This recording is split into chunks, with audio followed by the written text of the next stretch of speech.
La derrota infligida al imperialismo norteamericano como a la entente imperialista que está compuesta por los buitres imperialistas de la Unión Europea, así como del parasitario y sanguijuela imperio colonialista, oscurantista y supersticioso, de esencia eminentemente esclavista, de la Iglesia Católica Vaticano y de las confesiones protestantes cristianas en Siria, con lo que de ese modo se corona con el más estruendoso fracaso de la campaña de dicho mundo imperialista de agresión, intervención, injerencia, dominio y saqueo de los países árabes del Medio Oriente, como de Irán, que es persa y no árabe, pero del mismo modo una nación musulmana chiita, no sunita como lo es Irak, Arabia Saudita y parcialmente la misma Siria, que es ahora un país laico.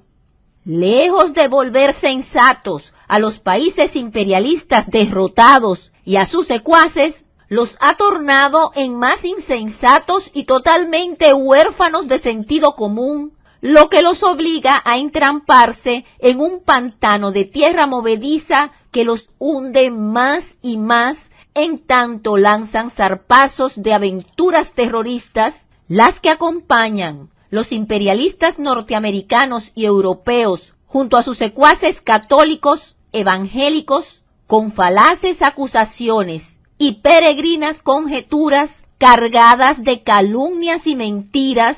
como las de que el gobierno sirio, que de hecho ha triunfado en su patriótico enfrentamiento con los terroristas del Estado Islámico, Al-Qaeda y todas esas hordas de asesinos y criminales financiados por la más sórdida campaña propagandística de los centros políticos de los países imperialistas y su entente reaccionaria, contraria a la soberanía, la autodeterminación y la independencia de los estados nacionales árabes como es Siria. Otra vez se está comprobando que lo del uso de armas químicas por el gobierno patriótico de Assad en Siria, en su provincia de Duma, como han venido propalando Estados Unidos, Francia, Inglaterra, España, Italia, la Iglesia Católica Vaticano y las confesiones protestantes, es una falaz y demencial acusación con fines de intervenir invadiendo a Siria, ya que este pueblo árabe, con su genuino gobierno de Assad, supo heroica y valientemente derrotar a las hordas terroristas del Estado Islámico, financiado en primer lugar por el imperialismo norteamericano junto a los países imperialistas de la Unión Europea. La grave situación que se creó en Siria con las operaciones de los grupos terroristas financiados, armados y dirigidos por los imperialismos yanqui y europeos, sirvió para poner de manifiesto que la otrora gloriosa Unión de Repúblicas Socialistas Soviéticas, URSS, destruida por la traición y conspiración de los grupos y corrientes de renegados revisionistas, enemigos jurados, pero encubiertos e infiltrados en el seno del otrora Partido Comunista Bolchevique de la ex-URSS, sabría recomponerse, aunque inicialmente no fuera de nuevo la ex-URSS gloriosa, combativa e invencible, como ocurriera cuando Stalin estaba al frente del Estado, del partido y del ejército rojo de la ex-URSS. Y efectivamente es lo que había pasado de ser una probabilidad lógica a una realidad concreta y real con el ascenso al poder de Vladimir Putin, poder de la caída Rusia en la que aún descansaba todo el acervo glorioso de experiencias y riquezas espirituales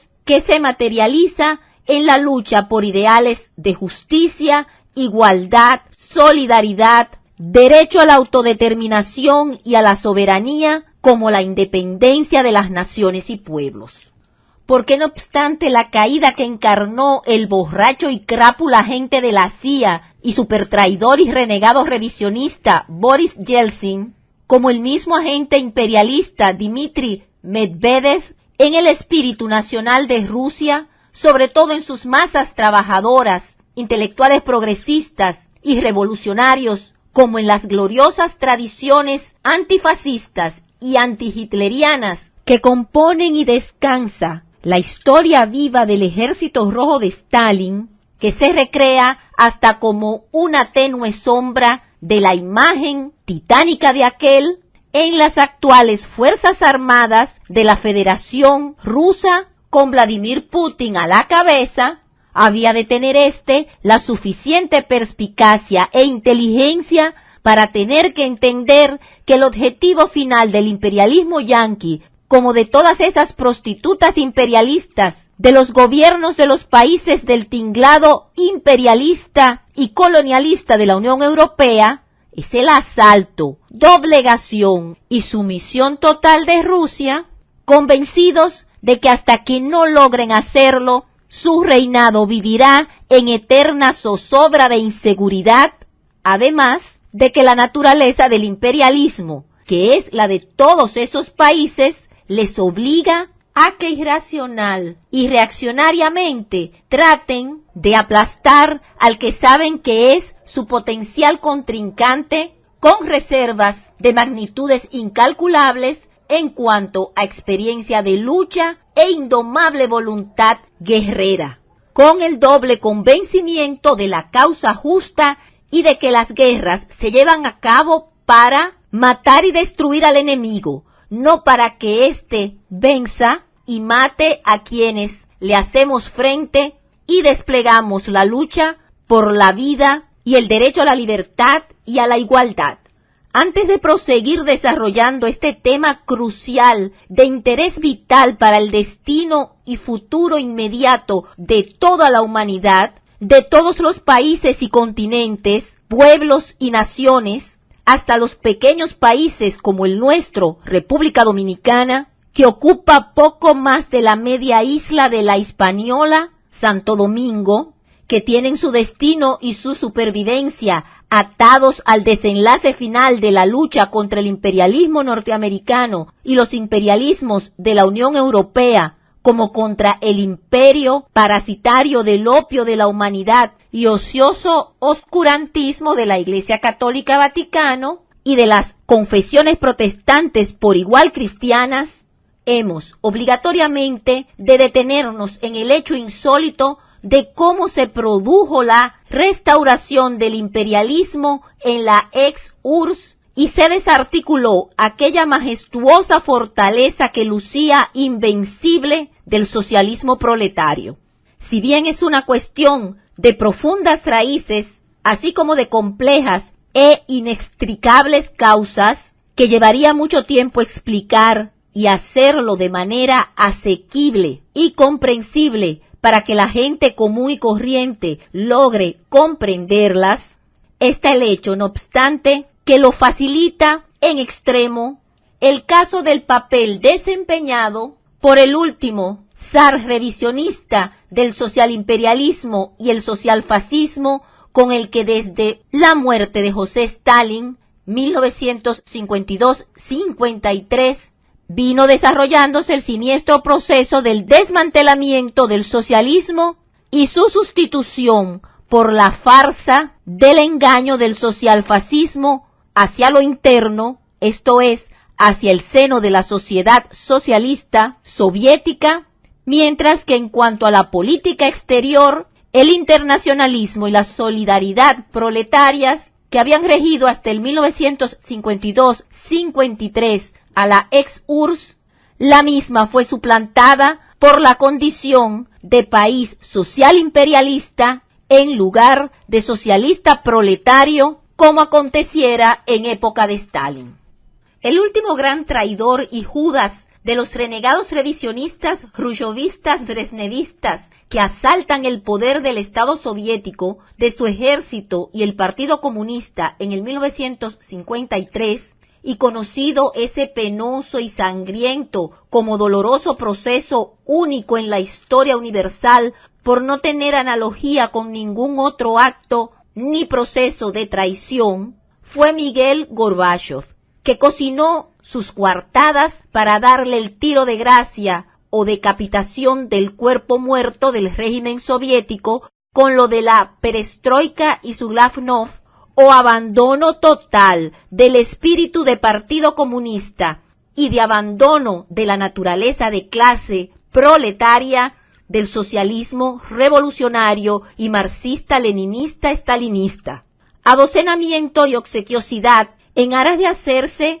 los simpáticos y pseudocomunistas buenos, educados, y amaestramiento hasta el amaneramiento con transparencia, esto es, dando prueba y testimonios de fe, como Pablo de Tarso, el creador del cristianismo, como la religión de la esclavitud y de los siervos, de fidelidad lacayuna con carácter perruno, como lo demanda en su carta a los Efesios, capítulo 6, del versículo 5 al 8, en los que subraya y enfatiza que los esclavos o siervos deben obedecer a sus amos, imperialismo yanqui y de Europa Occidental, con miedo, con pavor y absoluto respeto, arrastrados y de rodillas, y hacerlo no fingiendo ni simulando, sino de corazón. Según ha venido trascendiendo, cuando semejante sabandija inescrupulosa apareció días recientes,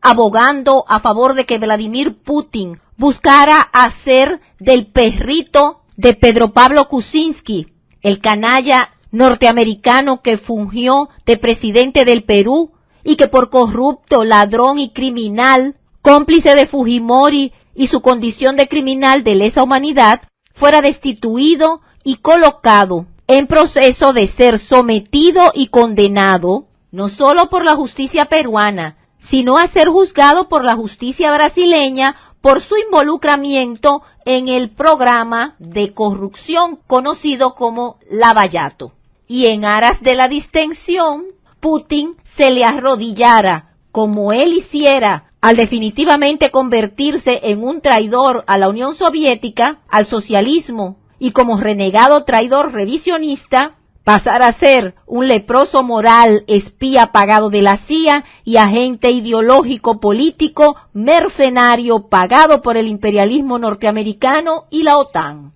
En discurso de Margaret Thatcher, la hiena fascista, en 1991, en Houston, Texas, poco antes del desmantelamiento en ese año de la Unión de Repúblicas Socialistas Soviéticas URSS, esta dijo: la URSS es un país que supone una seria amenaza para el mundo occidental. No me estoy refiriendo a la amenaza militar. En realidad, esta no existe.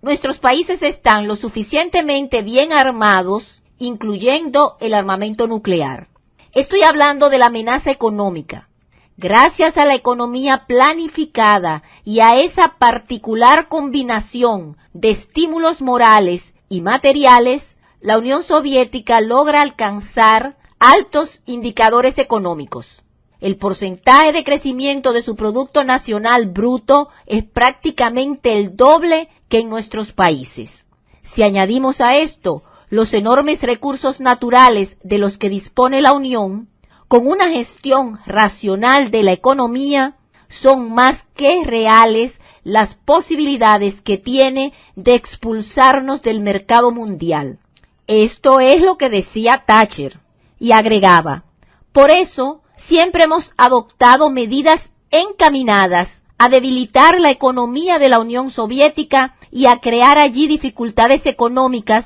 donde el papel principal lo desempeña la carrera de armamentos. Un lugar importante en nuestra política es tomar en consideración las flaquezas de la Constitución de la URSS. En el plano formal, esta proveía la salida inmediata de la URSS por cualquier república que así lo desease, mediante la decisión de su Soviet Supremo y por mayoría simple.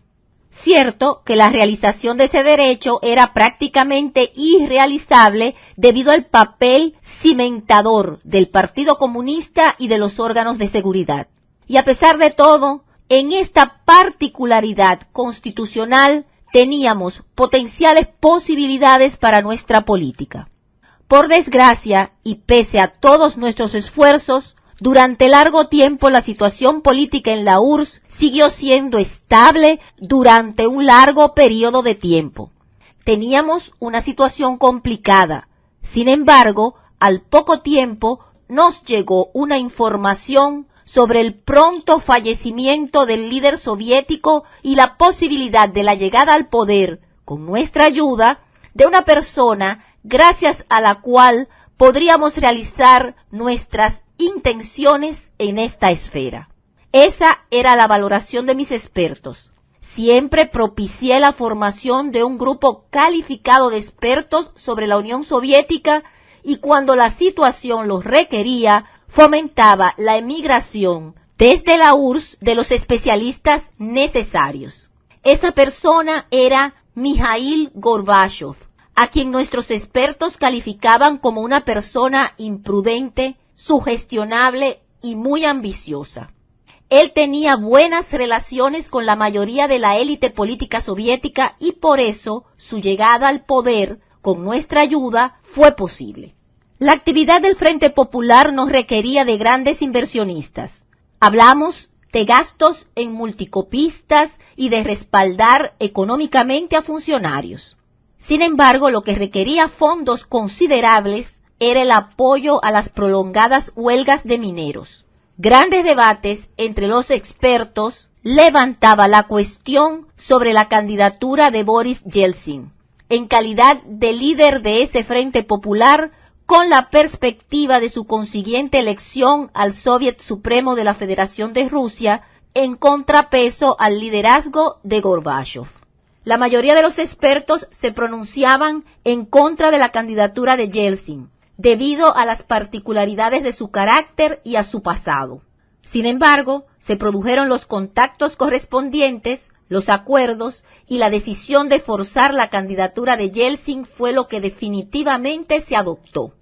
Aunque con gran dificultad, Yeltsin salió elegido presidente del Soviet Supremo de Rusia y acto seguido se adoptó la Declaración de la Soberanía de Rusia. La cuestión era, ¿de quién? Si la URSS fue en su día creada en torno a Rusia. No se entiende. Ese fue sin duda el comienzo de la desintegración de la URSS. A Yeltsin se le prestó una ayuda determinante durante los sucesos de agosto de 1991, cuando la cúpula que gobernaba la URSS bloqueó a Gorbachov e intentó restablecer la integridad de la URSS.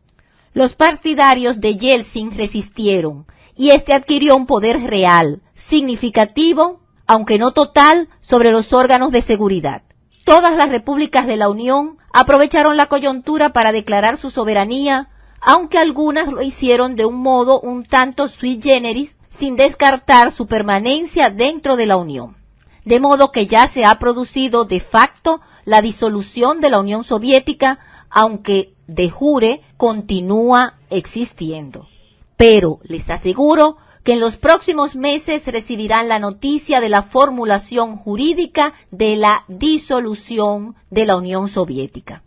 Este discurso de Thatcher explica perfectamente toda la posición de Occidente, dejándola totalmente al descubierto. Un discurso que fue pronunciado aproximadamente 2 semanas antes de que se hicieran públicos los acuerdos de Belovev, en los que se disolvió la URSS, a pesar de que la población votó sí en el referéndum efectuado en un porcentaje de cerca del 80% a favor de la preservación de la URSS. Los imperialistas, a los que estaba entregado como leproso moral de la CIA y del imperialismo yanqui, Mikhail Gorbachov y Yeltsin, impusieron la disolución y la creación del mamotreto titulado Comunidad de Estados Independientes.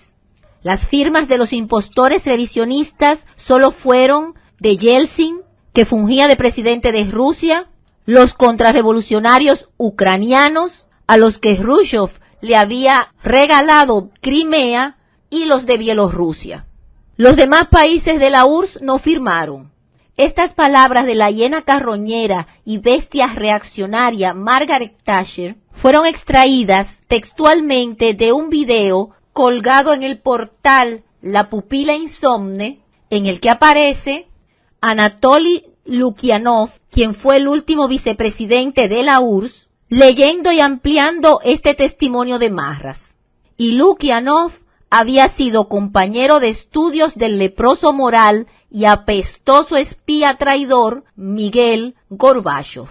La torpeza industrializada y colocada como el estandarte de las bestias imperialistas norteamericanas y europeas, junto con los funestos y criminales de lesa humanidad jesuitas, en maridaje espurio con los calvinistas y fundamentalistas de la supremacía racial blanca y anglosajona, al tener que recurrir al empleo del terrorismo del exterminio mediante los genocidios y los crímenes masivos de lesa humanidad, como lo testifican los casos del doble agente ruso Skripal y su hija, arrastrada en la trama por los servicios de inteligencia británico y tal vez por su propio padre, ahora el guión político y rastrero de que los sirios y su gobierno de Assad, estando en la culminación de su estruendosa victoria en la guerra patria contra los terroristas islámicos pagados y creados por las mafias de los Bush padre e hijo, como de los prostituidos Bill Clinton y su mujeruca Hillary Rodham de Clinton, como por los degenerados Obama y su travesti esposa, solo sirve para corroborar la indigencia y el pordioserismo que afecta al imperialismo norteamericano y al imperialismo de los países imperialistas europeos de la Unión Europea, como del imperio oprobioso, del parasitismo y la ociosidad supersticiosa de la Iglesia Católica Vaticano y de las sectas protestantes. No obstante, que nadie se gaste el lujo de olvidar que la ley que rige el comportamiento en su demencial despropósito de subyugación de la humanidad y de los países, conculcándoles la autodeterminación, su soberanía y su independencia, como el medio de saquearlos, despojarlos de sus riquezas nacionales y exterminarlos, es la ley de levantar una pesada piedra para dejarla caer sobre los pueblos y países, y al hacer caer la piedra, se estrella sobre sus propios pies, y volver a repetir el intento, obtener el mismo percance adverso a sus nefastos fines, y así hasta el final de su segura derrota y hundimiento por los países y pueblos que luchamos por la liberación nacional y nuestra emancipación económico-social, tal cual lo formulado por Mao Zedong.